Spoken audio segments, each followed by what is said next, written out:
नमस्ते।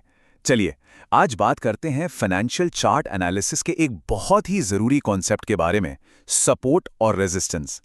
ये एक ऐसा आइडिया है ना, जो मार्केट कैसे चलता है, उसकी पूरी नींव है।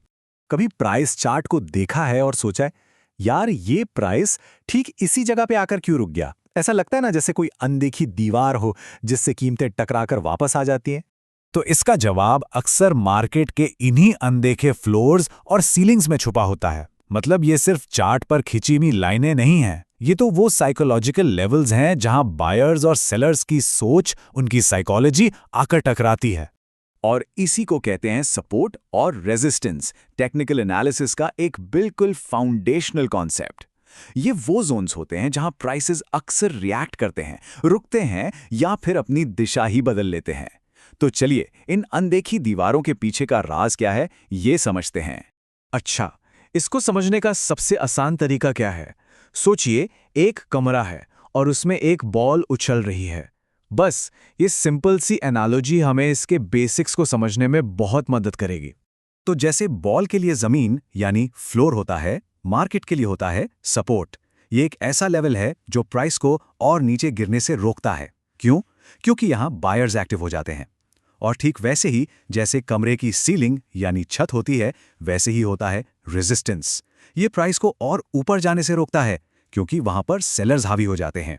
तो सपोर्ट टेक्निकली एक ऐसा प्राइस लेवल है जहां माना जाता है कि कोई डाउन ट्रेंड यानी गिरावट रुक सकती है। ऐसा इसलिए होता है क्योंकि इस लेवल पर आकर बायर्स को लगने लगता है कि हाँ, ये खरीदारी के लिए सही कीमत है। इससे डिमांड बढ़ जाती है और प्राइस को वापस ऊपर की तरफ एक पुश मिलता है। और इसका ठीक उल्टा है रेजिस्टेंस। ये वो प्राइस लेवल है जहां एक बढ़त यानी अप ट्रेंड टेम्पररी रुक सकता है। इस लेवल पर आकर सेलर्स को लगता है कि भाई अब प्रॉफिट बुक करने का टाइम आ गया है। इससे मार्केट में सप्लाई बढ़ जाती है और प्राइस पर नीचे की तरफ प्रेशर बनता है। तो सवाल ये उठता है कि हम इन लेवल्स को चार्ट पर पहचानेंगे कैसे। चलिए देखते हैं कि कुछ सिंपल लाइंस ड्रॉ करके इन्हें कैसे ढूंढा जा सकता है। देखिए, सपोर्ट और रेजिस्टेंस के जो सबसे बेसिक फॉर्म्स हैं, वो चार्ट पर खींची गई सीधी लाइनें ही होती हैं। ये या तो हॉरिजॉन्टल हो सकती हैं, मतलब एकदम सीधी, या फिर तिरछी हो सकती हैं, जिन्हें हम ट्रेंड लाइंस कहते हैं। अब सबसे जरूरी बात, कोई लेवल कितना स्ट्रांग है, ये कैसे पता चलेगा? इसका एक सिंपल सा रूल है। कोई प्राइस लेवल जितनी ज्यादा बार टेस्ट होता है, मतलब प्राइस वहां तक जाता है लेकिन उसे तोड़ नहीं पाता, वो लेवल उतना ही जरूरी और स्ट्रांग माना जाता है। मान लीजिए 1 टच, तो वो थोड़ा वीक है। 3 टच तो वो स्ट्रांग हो गया, और 5 या उससे ज्यादा टच तो समझ लीजिए वो बहुत ही मजबूत लेवल है। जैसे इस चार्ट को देखिए, यहाँ ये जो ऊपर की तरफ जाती हुई ट्रेंड लाइन है, ये एक मजबूत सपोर्ट का काम कर रही है। गौर कीजिए, प्राइस ने इसे कई बार टच किया है और हर बार यहां से बाउंस हुआ है, मतलब इसकी रिस्पेक्ट की है। बस यही चीज इसकी वैलिडिटी को कंफर्म करती है। लेकिन क्या हो अगर ये लेवल्स फिक्स ना हो? कभी कभी सपोर्ट और रेजिस्टेंस प्राइस के साथ साथ मूव भी करते हैं। चलिए इस थोड़े एडवांस्ड कॉन्सेप्ट को भी समझते हैं। इसे ऐसे सोचिए, जैसे कोई चलता हुआ एस्केलेटर। जैसे एस्केलेटर की सीढ़ियां हमारे साथ साथ ऊपर जाती हैं, वैसे ही डायनामिक सपोर्ट या रेजिस्टेंस भी प्राइस के साथ साथ चलता रहता है।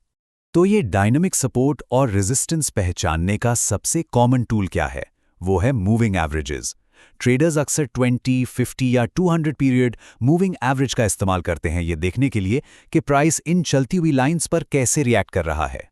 अब यहां देखिए, कुछ बहुत ही इंटरेस्टिंग हो रहा है। ये जो 50 EMA की लाइन है, ये पहले तो एक डायनामिक रेजिस्टेंस का काम कर रही है, मतलब प्राइस को ऊपर जाने से रोक रही है। लेकिन फिर बाद में जब प्राइस इसके ऊपर निकल जाता है, तो वही सेम लाइन प्राइस के लिए एक डायनामिक सपोर्ट बन जाती है। कमाल है ना? लेकिन मार्केट हमेशा रूल्स को फॉलो करे ऐसा तो होता नहीं है। कभी कभी ये फ्लोर्स और सीलिंग्स टूट भी जाती हैं। तो चलिए देखते हैं कि जब ये लेवल्स फेल होते हैं तब क्या होता है। यहाँ 2 सिचुएशन बनती हैं, ब्रेकआउट और फेकआउट। ब्रेकआउट तब होता है जब प्राइस पूरे दम से किसी लेवल को पार कर जाता है। ये अक्सर इस बात का सिग्नल होता है कि मोमेंटम उसी डायरेक्शन में जारी रहेगा। वहीं दूसरी तरफ फेकआउट एक तरह का धोखा है। यहाँ प्राइस एक लेवल को तोड़ता तो है, लेकिन फौरन ही वापस पलट जाता है और बेचारे ट्रेडर्स को ट्रैप कर लेता है। ये चार्ट एक परफेक्ट फेकआउट का एग्जाम्पल है। देखिए, प्राइस रेजिस्टेंस लेवल के ऊपर गया तो सही, लेकिन वहां टेक नहीं पाया और धड़ाम से नीचे आ गया। ये बिल्कुल वैसा ही है जैसे कोई दरवाजा खोले और फिर आपके मुंह पर ही जोर से बंद कर दे। और अब इस पूरे एनालिसिस के सबसे पावरफुल कॉन्सेप्ट पर आते हैं। वो कॉन्सेप्ट जब रोल्स रिवर्स हो जाते हैं। ये एक ऐसा टर्निंग पॉइंट है जिसे समझना बहुत बहुत जरूरी है। तो सबसे पहले सोचिए कि एक प्राइस लेवल एक मजबूत छत की तरह, यानी एक रेजिस्टेंस की तरह काम कर रहा है। प्राइस बार बार वहां तक जाता है, उससे टकराता है और नीचे आ जाता है। फिर अचानक प्राइस एक डिसाइसिव ब्रेकआउट करता है। वो पूरी ताकत से उस छत को तोड़कर ऊपर निकल जाता है। यहां पर पुराना रूल टूट चुका है। और बस यही है वो आहा मोमेंट। जो लेवल पहले छत का काम कर रहा था, अब वो नया फ्लोर बन गया है। देखिए, प्राइस वापस आके उसी लेवल पर सपोर्ट ले रहा है। इसी को कहते हैं रोल रिवर्सल। तो चलिए फटाफट से रिकैप करते हैं कि आज हमने क्या क्या सीखा।